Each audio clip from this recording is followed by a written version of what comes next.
जय हिंद साथियों, नमस्कार। स्वागत है आप सभी का आपके अपने YouTube channel Galaxy of education पर। आज की इस वीडियो में हम लोग क्लास 10th के महत्वपूर्ण इंपॉर्टेंट क्वेश्चन देखेंगे जो कि आपके साइंस से रिलेटेड होंगे। अर्थात इस क्लास में हम क्लास 10th की साइंस के जो मोस्ट इंपॉर्टेंट क्वेश्चन हैं उनको हम डिस्कस करेंगे। आपके ये जो क्वेश्चन होंगे वो आपके बोर्ड एग्जाम में 100% आने की गारंटी है। कितनी? 100% इनके आपके बोर्ड एग्जाम में आने की गारंटी है। तो आप सभी लोग इस वीडियो को पूर्ण जरूर देखिएगा। ज़्यादा से ज़्यादा या 20 से 25 मिनट की वीडियो आपको बोर्ड एग्जाम में 10 नंबर दिलाने में कारगर साबित होगी। तो चलिए स्टार्ट करते हैं आज की अपनी यह क्लास। जो भी बच्चे हमारे चैनल पर नए हैं उनसे हमारी रिक्वेस्ट है कि वे सभी हमारे चैनल को प्लीज़ सब्सक्राइब करें और लाइक करें हमारी वीडियोस को, और ज़्यादा से ज़्यादा इस वीडियो को शेयर ज़रूर करें जिससे उन बच्चों को भी इसका फ़ायदा हो जिन्होंने अभी तक पढ़ा ही नहीं है।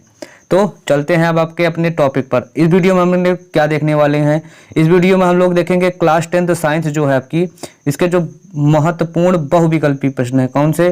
क्लास 10th साइंस जो है आपकी, इसके जो महत्वपूर्ण बहुविकल्पी प्रश्न होंगे, यानी कि जो आपके VVI, कौन से? VVI यानी कि वेरी वेरी इंपॉर्टेंट जो क्वेश्चन हैं जो आपके बोर्ड एग्जाम में लगभग हर साल आते रहते हैं। ऐसे क्वेश्चनों को हम, ऐसे बहुविकल्पी क्वेश्चनों को आज हम डिस्कस करने वाले हैं आज की इस क्लास में। तो आप लोग इस वीडियो का पूर्ण तक जरूर देखना, क्योंकि यह वीडियो आपको बोर्ड एग्जाम में लगभग 10 नंबर दिलाने में कारगर है। कितने? 10 नंबर आपको यह क्लास बोर्ड में दिलाने में कारगर साबित होगी। तो और ये जो क्वेश्चन है वे आप सभी के लिए VVI हैं। कैसे? VVI यानी कि वेरी वेरी इंपॉर्टेंट है, आपके बोर्ड एग्जाम में जरूर ही आएंगे। तो आपका जो पहला क्वेश्चन है कि F2O3 प्लस 2Al जब आपस में अभिक्रिया करते हैं तो Al2O3 प्लस Fe बनाते हैं। तो आपसे पूछा गया है कि ये जो अभिक्रिया दी गई है यह किस प्रकार की है? क्या यह अभिक्रिया जो आपको दी गई है, क्या यह संयोजन अभिक्रिया है? क्या यहाँ पर ये द्विविस्थापन अभिक्रिया है? क्या यह विस्थापन अभिक्रिया है या फिर यह वियोजन अभिक्रिया? तो यहाँ पर आप साफ देखिए कि यहाँ पर क्या है, जो Al है वो यहाँ पर क्या हुआ कि Fe से जो Al है वो Al में O3 आकर जुड़ गया है। तो यहाँ पर क्या हुआ है, O3 का यहाँ पर विस्थापन हुआ। तो यह किस प्रकार की अभिक्रिया है? तो यह आपकी विस्थापन अभिक्रिया है। जो ऊपर दी गई अभिक्रिया है वह कौन सी है? विस्थापन अभिक्रिया। तो इस जो क्वेश्चन आपका फर्स्ट है, इसका जो करेक्ट आंसर है वो आपका ऑप्शन नंबर सी सही हो जाता है। जो ऊपर दी गई जो यहाँ पर अभिक्रिया है वो आपकी विस्थापन अभिक्रिया है। यह क्वेश्चन आपके बोर्ड एग्जाम में बहुत बार आया हो, तो आप इन क्वेश्चनों को आप जरूर देखकर ही जाना बोर्ड एग्जाम में, और इस वीडियो को जरूर से जरूर अंत तक देखना जरूर।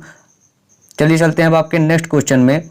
तो आपका जो नेक्स्ट क्वेश्चन है कि लोहे के चूर्ण पर जब तनु हाइड्रोक्लोरिक अम्ल का, यानी कि जब लोहे का चूर्ण है उस पर जब तनु हाइड्रोक्लोरिक अम्ल डाला जाता है तो क्या होता है? जब लोहे के चूर्ण पर तनु हाइड्रोक्लोरिक अम्ल डाला जाता है तो क्या हाइड्रोजन गैस बनती है और आयरन क्लोराइड बनता है, या फिर क्लोरीन गैस बनती है, या फिर आयरन ऑक्साइड बनता है, या कोई अभिक्रिया ही नहीं होती, या फिर आयरन सल्फेट एवं जल बनता है? तो जब लोहे के चूर्ण पर हाइड्रोक्लोरिक अम्ल यानी कि HCl अम्ल डाला जाता है तो क्या बनता है? तब आपका जो हाइड्रोजन गैस बनती है और आयरन क्लोराइड बनता है। तो आपका जो ऑप्शन नंबर फर्स्ट है, यानी कि जो दूसरा क्वेश्चन है उसका जो ऑप्शन नंबर फर्स्ट है यह सही है। और यह भी क्वेश्चन आपके पहले चैप्टर से लिया गया VVI क्वेश्चन है। कौन से? VVI question. इन सभी क्वेश्चनों को आप सभी जो पूरा जरूर देख लीजिएगा। आपके इस पूरी वीडियो को देखने में केवल 20 मिनट ही खर्चा होंगे, लेकिन यह जो वीडियो है यह आप सभी को बोर्ड एग्जाम में लगभग 10 मार्क्स दिलाने में कारगर होगी, क्योंकि आपके बोर्ड एग्जाम में फिजिक्स के ऑब्जेक्टिव क्वेश्चन 5 पूछे जाते हैं, केमिस्ट्री के ऑब्जेक्टिव क्वेश्चन 5 पूछे जाते हैं, और बायो के भी इसी प्रकार पूछे जाते हैं। हमने इस वीडियो में फिजिक्स, केमिस्ट्री और बायो यानी कि संपूर्ण जो आपकी साइंस है उसके जितने भी महत्वपूर्ण ऑब्जेक्टिव क्वेश्चन हैं उन सभी को हमने इस वीडियो के अंदर शामिल किया है। तो चलिए देखते हैं अब आपका जो नेक्स्ट क्वेश्चन है वो क्या कह रहा है। आपका जो नेक्स्ट क्वेश्चन है वह पूछ रहा है कि कोई विलयन जब वह क्या करता है कि वह लाल लिटमस पेपर को नीला कर देता है तो इसका संभवतः pH क्या होगा? तो आप सभी को पता होगा कि जो लाल लिटमस पेपर को नीला कर देता है। तो ऐसा विलयन क्या होता है? तो जो क्षार होते हैं यानी कि जो क्षारीय विलयन होता है वह क्या करता है? वह लाल लिटमस पेपर को नीला कर देता है। तो जो क्षार होता है उसका पीएच कितने होता है? जो 7 से इधर वाले होते हैं यानी कि जो 7 से कम वाले होते हैं, 7 0 और 7 के बीच में होते हैं, वो कौन से होते हैं? वो आपके अम्ल होते हैं। और 7 से 14 के जो बीच में होते हैं, किससे? 7 और 14 के मध्य में जो होते हैं वे सभी आपके क्षार होते हैं। और जो 7 नंबर है ये होता है आपका उदासीन। तो जो यहाँ पर पूछा गया है कि लाल लिटमस पेपर को नीला कर देता है तो वह होता है क्षारीय विलयन। तो यहाँ पर क्षारीय विलयन, यहाँ पर जो आपका ऑप्शन नंबर ए है उसमें 1 दिया गया है, बी में 4, वो सी में 4, ये तो गलती से मिस्टेक हो गई है। लेकिन जिसमें यानी कि आपको क्या देखना है कि यहाँ पर विलयन किस प्रकार है। तो विलयन यहाँ पर होगा कि क्षारीय विलयन। क्षारीय विलयन किस में आता है? 7 से 14 के बीच में आने वाले जिनका पीएच मान होता है वे सभी क्षारीय विलयन होते। तो यहाँ पर आपका जो ऑप्शन नंबर यानी जो आपका क्वेश्चन है उसका जो ऑप्शन नंबर डी है वह सही है, क्योंकि क्षारीय विलयन का पीएच मान 7 से अधिक होता है, जो कि यहाँ पर 10 दिया गया है। तो इसलिए जो क्षारीय विलयन होता है वह लाल लिटमस पेपर को नीला कर देता है। तो चलिए चलते हैं अब आपका नेक्स्ट क्वेश्चन देखते हैं क्या है। तो आपका जो नेक्स्ट क्वेश्चन है यह भी बहुत बार आपके बोर्ड एग्जाम में पूछा गया है, VVI क्वेश्चन है ना। तो आपका जो चौथा नंबर क्वेश्चन है वह क्या कह रहा है कि जो शुद्ध जल होता है उसका पीएच मान क्या होता है। तो आप सभी लोगों ने जल को तो रोज ही ग्रहण करते होंगे। तो जल का क्या कोई स्वाद होता है? क्या वह खट्टा होता है या फिर वह अम्लीय होता है? यानी कि क्या वह खट्टा होता है, क्या उसका स्वाद कोई भी क्षारीय होता है? तो जब भी हम जल को ग्रहण करते हैं तो हमें किसी भी प्रकार का स्वाद का अनुभव ही नहीं होता। यानी कि जल क्या होता है? जल एक प्रकार से उदासीन होता है। तो अभी हमने बताया कि जो भी पदार्थ उदासीन होते हैं उनका पीएच मान क्या होता है? तो उनका पीएच मान होता है 7। तो यहाँ पर जो आपका चौथा क्वेश्चन है कि जल का पीएच मान क्या होता है, तो जल का पीएच मान 7 होता है, क्योंकि हम लोग रोज प्रैक्टिकल करते हैं। जल में ना कोई स्वाद होता है, ना वह खट्टा होता है, ना वह क्षारीय होता है, अर्थात जल उदासीन होता है। तो चलिए चलते हैं अब आपके नेक्स्ट क्वेश्चन पे। आपका नेक्स्ट क्वेश्चन है कि जो पेयजल है यानी कि जो आपका आरओ वाला वाटर आता है जिसे आप 20-20 रुपए की बोतल में खरीदते हैं या भी कोई सभी यानी कि जो संस्थान होते हैं उसमें कैंटरों में मंगाया जाता है। तो जो आपका पेयजल वो बनता है वह किससे बनता है? यानी कि जब उसको शुद्ध किया जाता है जीवाणुओं से, बैक्टीरिया से, विभिन्न प्रकार के बैक्टीरिया से जब उसको शुद्ध किया जाता है तो उसके लिए किस पदार्थ का प्रयोग किया जाता है? यही आपका 5वां क्वेश्चन है। तो जब शुद्ध जल को जब शुद्धिकरण किया जाता है, जल का जब शुद्धिकरण किया जाता है तो उसके लिए आपका ब्लीचिंग पाउडर का प्रयोग किया जाता है। किसका? Bleaching powder. तो आपका जो 5वां नंबर क्वेश्चन है इसका जो करेक्ट आंसर है वो आपका ऑप्शन नंबर ए सही है। जो ब्लीचिंग पाउडर है इसका अणुसूत्र क्या होता है? CaOCl2। समझे? तो जो CaCl2 है उसका प्रयोग पेयजल को शुद्ध करने के लिए या जीवाणु रहित करने के लिए प्रयोग किया जाता है। तो चलिए चलते हैं अब आपके नेक्स्ट क्वेश्चन पर।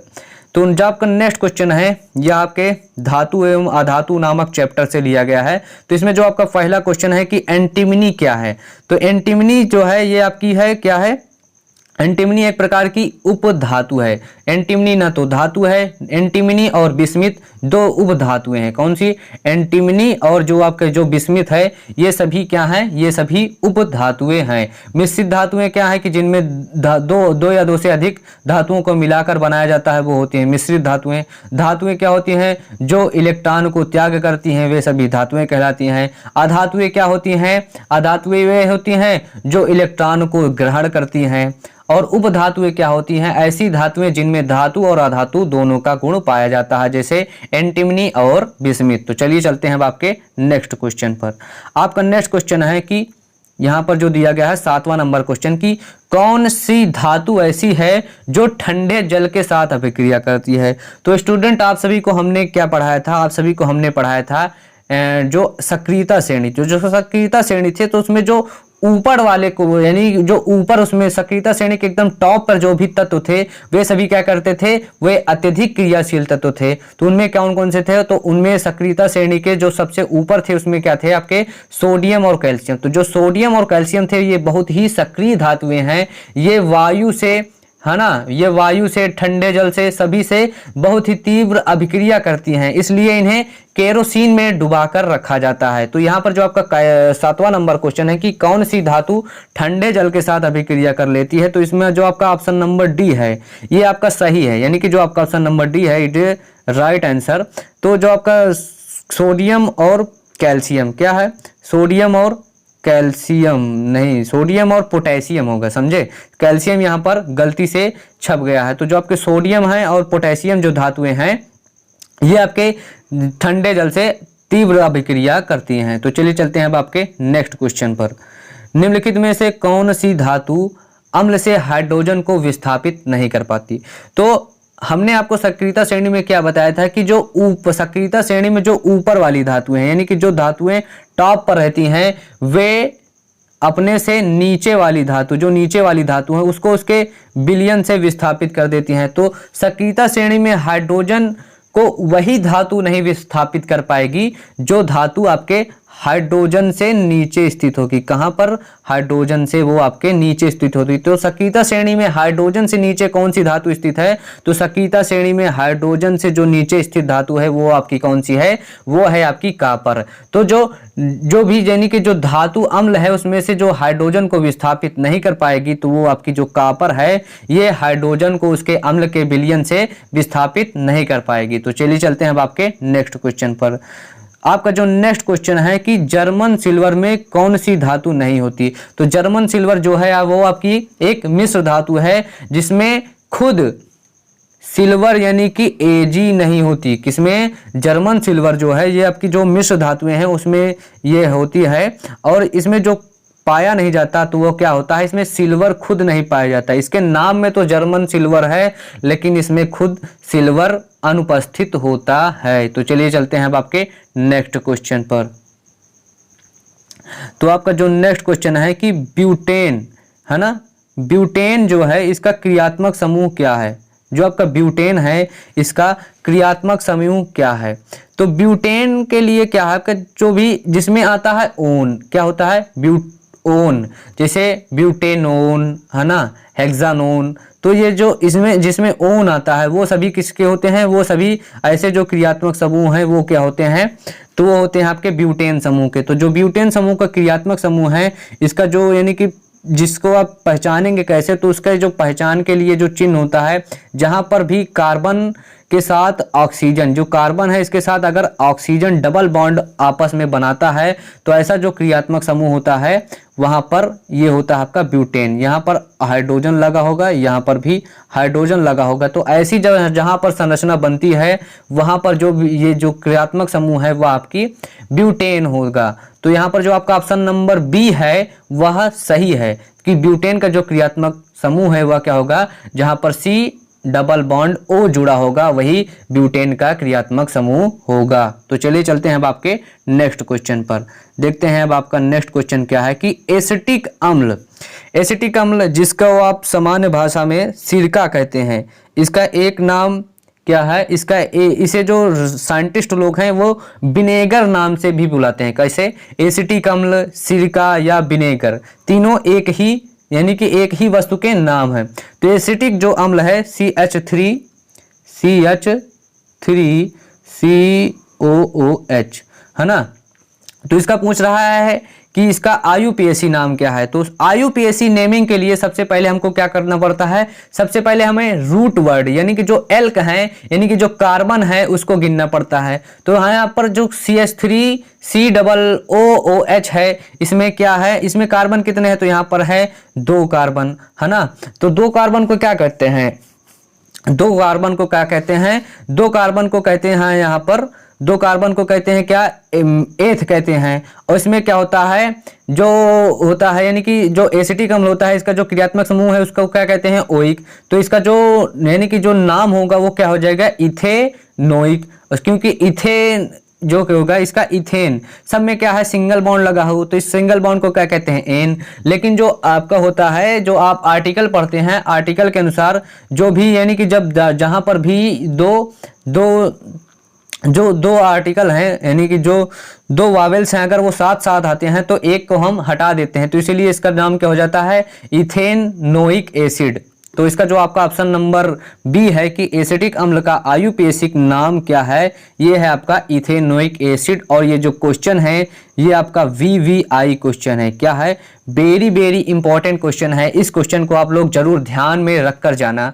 बोर्ड एग्जाम आपसे कठिन क्वेश्चन को नहीं पूछता, वह बस आपके दिमाग को चेक करता है ना। वो भिन्न भिन्न तरीकों से क्वेश्चन को घुमा घुमा कर पूछता है। सरल ही क्वेश्चन पूछता है लेकिन उसको घुमा कर पूछता है, तो आपके वो माइंड को चेक करता है सिर्फ, है ना। तो चलिए चलते हैं। ये आपका जो क्वेश्चन है ये 2019 में आया हुआ क्वेश्चन है, तो लेटेस्ट क्वेश्चन है और VVI क्वेश्चन है, बोर्ड एग्जाम में अक्सर पूछा ही जाता है। तो चलिए चलते हैं अब आपके नेक्स्ट क्वेश्चन में। तो आपका जो नेक्स्ट क्वेश्चन है कि पादप में वायु प्रदूषण को कम करने वाली प्रक्रिया है। तो पादप जो होते हैं वो क्या करते हैं, वो वायुमंडल से कार्बन डाइऑक्साइड यानी कि CO2 गैस को लेते हैं और इसे खंडित करते हैं, यानी कि इसका विघटन करते हैं और ऑक्सीजन गैस में CO2 गैस को तोड़ देते हैं। CO2 को लेकर उसको ऑक्सीजन में तोड़ते हैं तथा अपना खाद्य पदार्थ बनाते हैं। तो CO2 को जो विघटन की प्रक्रिया है वो क्या कहलाती है, जिससे वो ऑक्सीजन में तोड़ते हैं और अपने खाद्य पदार्थ अपने भोजन को बनाते हैं। तो ऐसी जो क्रिया पादपों में होती है उसे क्या कहा जाता है, तो ऐसी जो क्रिया होती है उसे आप लोग प्रकाश संश्लेषण के नाम से जानते हैं, है ना। तो जो पादप में वायु प्रदूषण को कम करने, तो जो कार्बन डाइऑक्साइड है जब यह कम होगी तो यहाँ पर वायुमंडल में आपके कार्बन डाइऑक्साइड की मात्रा घटेगी, है ना, जिससे जो हानिकारक प्रभाव होता है वह भी कम होगा। तो जो प्रदूषण का जो कारण है कार्बन डाइऑक्साइड गैस भी है ना। तो जो कार्बन डाइऑक्साइड गैस का विघटन होगा तो पौधों में इसको जो कम करती हैं वो क्या करती हैं, प्रकाश संश्लेषण। तो इसका जो आपका ऑप्शन नंबर बी है वह सही है। तो चलिए चलते हैं अब आपके नेक्स्ट क्वेश्चन पर। आपका जो नेक्स्ट क्वेश्चन है कि मनुष्य में जो लार ग्रंथियां पाई जाती हैं, ये सभी क्वेश्चन आपके बायो से रिलेटेड हैं। किससे? जो आपकी क्लास 10th में अनिवार्य बायो है उससे ये रिलेटेड क्वेश्चन है जो आपके बोर्ड एग्जाम में अक्सर पूछे ही जाते हैं। तो सभी हम लोग VVI क्वेश्चन की ही तैयारी कर रहे हैं। यह वीडियो ज़्यादा से ज़्यादा आपको 30 मिनट की होगी, लेकिन यह आपके बोर्ड एग्जाम में 10 मार्क्स दिलाने में आपको कारगर साबित होगी। तो मनुष्य की में जो लार ग्रंथियां होती हैं, तो मनुष्य में जो लार ग्रंथियां होती हैं उनकी जो जोड़ों की संख्या होती है, यानी कि जो लार ग्रंथियां होती हैं वो कितनी होती हैं, 3 जोड़ी होती हैं। यानी कि 3 जोड़ी मतलब 3 गुणे 2, है ना। तो 3 जोड़ी मतलब यानी कि 6।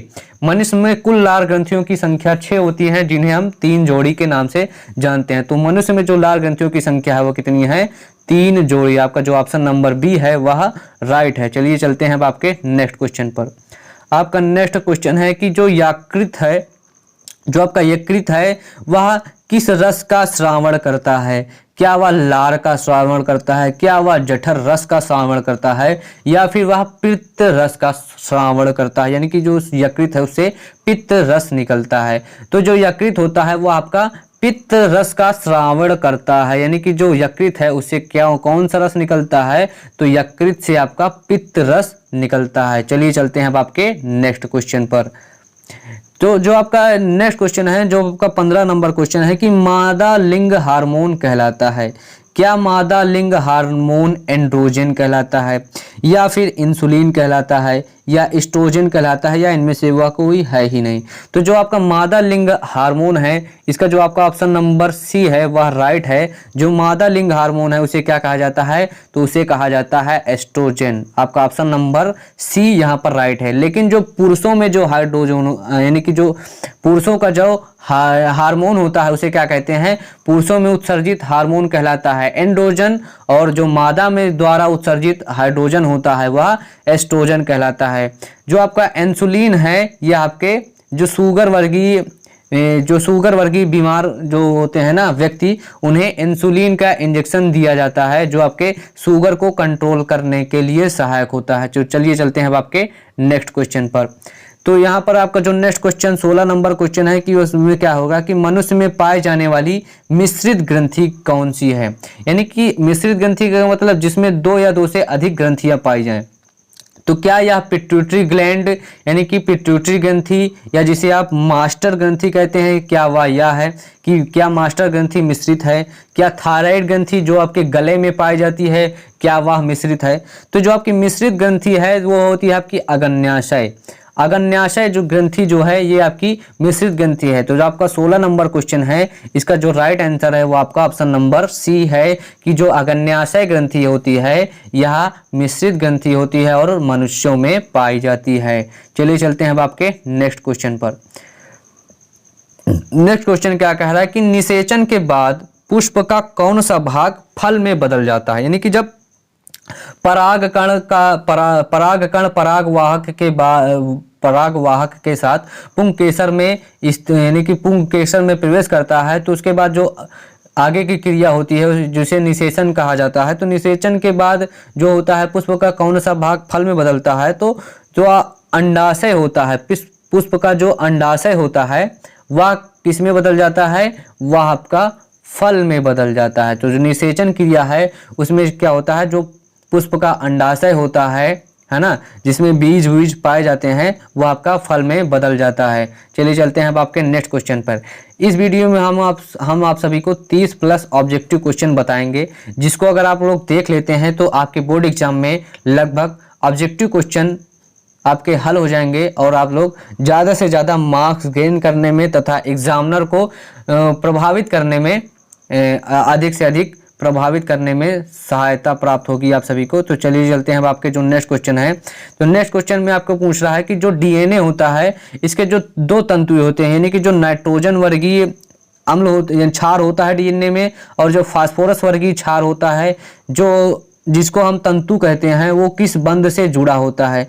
क्या वह हाइड्रोजन बंध से जुड़ा होता है, क्या वह आयनिक बंध से जुड़ा होता है, क्या वह पेप्टाइड बंध है या फिर वह सहसंयोजक बंध है। तो जो आपका डीएनए यानी कि जो द्विकुंडलीय रचना डीएनए होती है जिसका फुल फॉर्म क्या होता है, डीऑक्सीराइबोस न्यूक्लिक एसिड, है ना।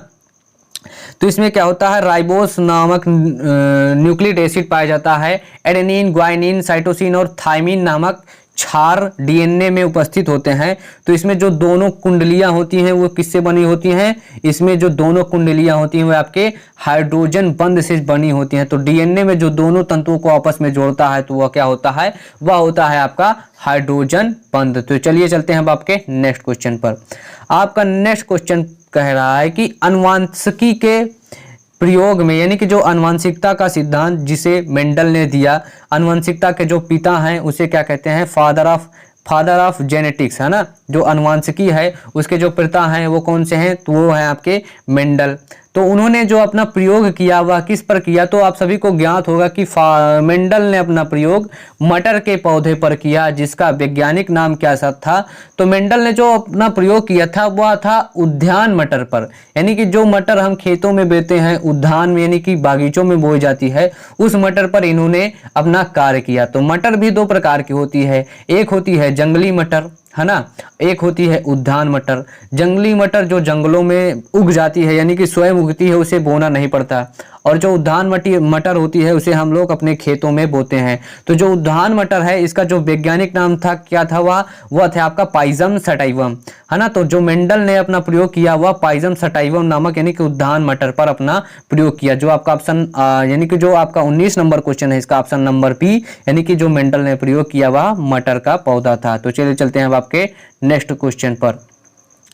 नेक्स्ट क्वेश्चन क्या कह रहा है कि जो मेंडल ने जब प्रयोग किया तो उन्होंने जब द्विसंकर प्रयोग के बाद उन्होंने फिनोटाइप और जीनोटाइप, फिनोटाइप मतलब जो भी परिवर्तन हुए हैं वो जो आपको सुचारू रूप से अपनी आंखों से दिखाई देते हैं, ऐसे परिवर्तन फिनोटाइप कहलाते हैं, और जीनोटाइप कहलाते हैं यानी कि जो पौधे के जीन में जो परिवर्तन होता है वह सभी जीनोटाइप कहलाता है। तो जब उन्होंने द्विसंकर किया यानी कि मटर के पौधों को आपस में लेकर जब उनमें द्विसंकर हुआ तो उनका जो दर्श प्ररूप यानी कि जो उसका फिनोटाइप उपलब्ध हुआ उसका जो अनुपात था क्या था कि उसमें 9:3:3:1 का अनुपात प्राप्त हुआ। जब मेंडल ने अपना द्विसंकर का प्रयोग किया तो उसमें कुछ 9 ऐसे प्रकार के पौधे थे जिनमें समानता थी, है ना। वो सभी लंबे और गोल आकार वाले, बीज आकार वाले थे, है ना। फिर क्या था कि एक था कि जो लंबा था और झुर्रीदार था, और एक तीसरा वर्ग का यानी कि जो 3-3 वाले हैं, 3-3 वाले में एक क्या था, एक था कि उसका जो गुण था वह लंबा भी था लेकिन उसमें झुर्रीदार उसका बीज था। एक क्या था, एक बौना था, लेकिन उसका बीज क्या था, उसका बीज था गोल। और एक ऐसा यानी कि प्राप्त हुआ पौधा जो कि ना तो लंबा था और उसका बीज भी कैसा था, झुर्रीदार, यानी कि यह अप्रभावित लक्षण था। तो जो सबसे ज्यादा प्रभावित लक्षण था उसका प्रतिशत 9% रहा द्विसंकर प्रयोग में मेंडल के। तो चलिए चलते हैं अब आपके यहाँ पर जो आपका क्वेश्चन दिया गया है फिजिक्स से आपके जो क्वेश्चन लिए गए हैं, ये जो क्वेश्चन है आपके फिजिक्स यानी कि जो आपकी क्लास 10th फिजिक्स है उसमें से जो क्वेश्चन लिए गए हैं, और ये सभी क्वेश्चन आपके वीवीआई क्वेश्चन हैं। यदि आप लोग क्लास 10th साइंस में ज़्यादा से ज़्यादा अंक गेन करना चाहते हैं तो आप लोगों से हमारा अनुरोध है कि आप सभी लोग प्रकाश की जो आपका ऑप्टिक्स यानी कि प्रकाश वाला जो भी चैप्टर हैं उन सभी चैप्टरों को आप पूर्ण रूप से तैयार करके जाएं। विद्युत चाहे आप उतना ना पढ़ें, लेकिन प्रकाश का चैप्टर आपका तैयार जरूर होना चाहिए, क्योंकि प्रकाश पर अभी तक इतनी रिसर्च हो चुकी है कि हर एक एग्जाम में इसका एक क्वेश्चन आता रहता है। और इस चैप्टर को हल्के में न लीजिए, आप लोग जब तक जिएंगे तब तक ये चैप्टर आपका साथ छोड़ने वाला अब नहीं है ना। तो प्रकाशिकी को आप सभी लोग ध्यान से पढ़िए, क्योंकि यह आपको फिजिक्स में कम से कम 16 नंबर दिलाने में कामयाब होगा। तो यहाँ पर जो आपका पहला नंबर क्वेश्चन पूछा गया है कि समतल दर्पण की फोकस दूरी क्या होती है। तो क्या समतल दर्पण की फोकस दूरी 0 होती है या फिर अनंत होती है, या 25 सेंटीमीटर या -25 सेंटीमीटर। जो आपका समतल दर्पण होता है इसकी जो फोकस दूरी होती है वह होती है अनंत फोकस दूरी, जिसे आप स्मॉल f से प्रदर्शित करते हैं। फोकस दूरी वक्रता त्रिज्या यानी कि जिसे आप r से प्रदर्शित करते हैं उसकी आधी होती है ना। जो फोकस दूरी होती है वो आपकी वक्रता त्रिज्या की आधी होती है। तो चलिए चलते हैं अब आपका जो नेक्स्ट क्वेश्चन है कि समतल दर्पण द्वारा जो प्रतिबिंब बनता है उसका आवर्धन कितना होता है। क्या उसका आवर्धन 1 होता है, या फिर उसका आवर्धन 1 से कम होता है, या 1 से अधिक होता है, या फिर अनंत होता है। तो जो समतल दर्पण द्वारा जो बनने वाला प्रतिबिंब है उसका जो आवर्धन होता है वह कितना होता है, उसका आवर्धन होता है 1। तो आपका जो 22 नंबर क्वेश्चन है यह आपके वीवीआई क्वेश्चन है, बहुत बार बोर्ड एग्जाम में पूछा गया है, तथा आप लोग इस क्वेश्चन को देखकर ही जाना आपके बोर्ड एग्जाम में। फिर यहाँ पर जो क्वेश्चन दिया गया है 23 नंबर क्वेश्चन, यह भी बहुत बार आपके बोर्ड एग्जाम में पूछा गया है। ये एक न्यूमेरिकल है। इसमें क्या दिया गया है कि एक उत्तल लेंस की फोकस दूरी 10 सेंटीमीटर है, दर्पण की वक्रता त्रिज्या क्या होगी। तो अभी अभी हमने बताया आपको कि f बराबर क्या होता है, f बराबर होता है r/2। फोकस दूरी के यहाँ पर कितनी दी गई है, तो फोकस दूरी क्या है, यहाँ पर फोकस दूरी दी गई है 10 सेंटीमीटर। तो r बराबर क्या होगा, r बराबर होगा f गुणे 2, है ना। तो f कितना दिया गया है, f दिया गया है 10, तो 2 से गुणा हो जाएगा, तो ये हो जाएगा आपका 20।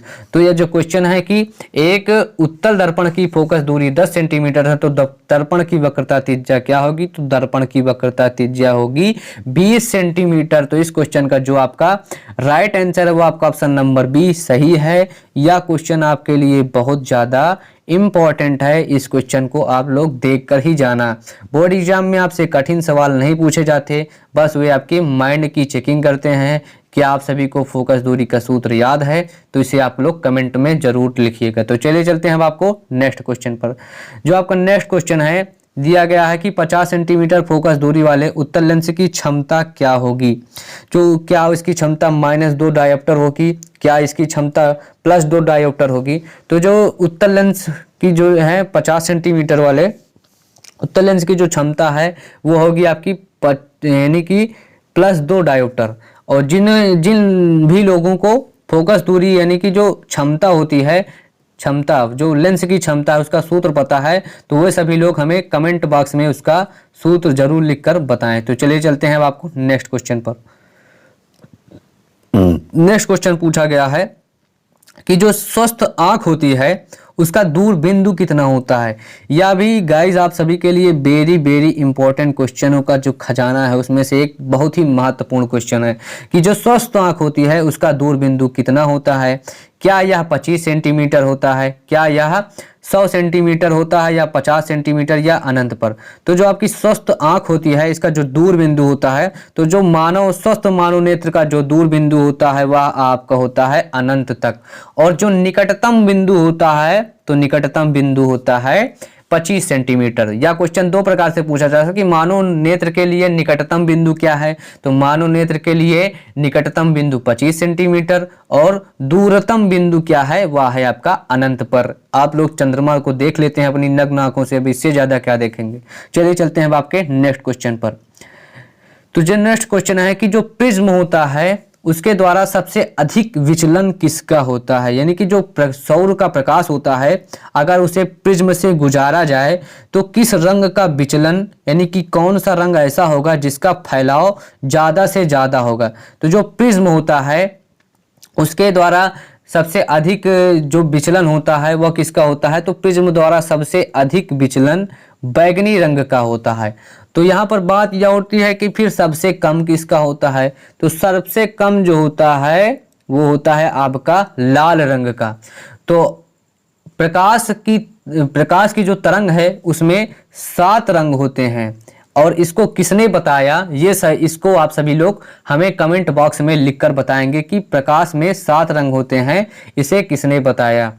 तो चलिए अब आपको हम बता ही देते हैं कि जो प्रकाश में 7 रंग होते हैं यह आपको बताया है किसने, ये आपको बताए हैं आपके न्यूटन चच्चा ने। किसने, न्यूटन चच्चा ने ही बताया कि प्रकाश जो तरंग है उसमें 7 रंग पाए जाते हैं, जिसे आप विबग्योर से याद करते हैं या फिर हिंदी में इसे कहते हैं बेनी ऑफ इनाला।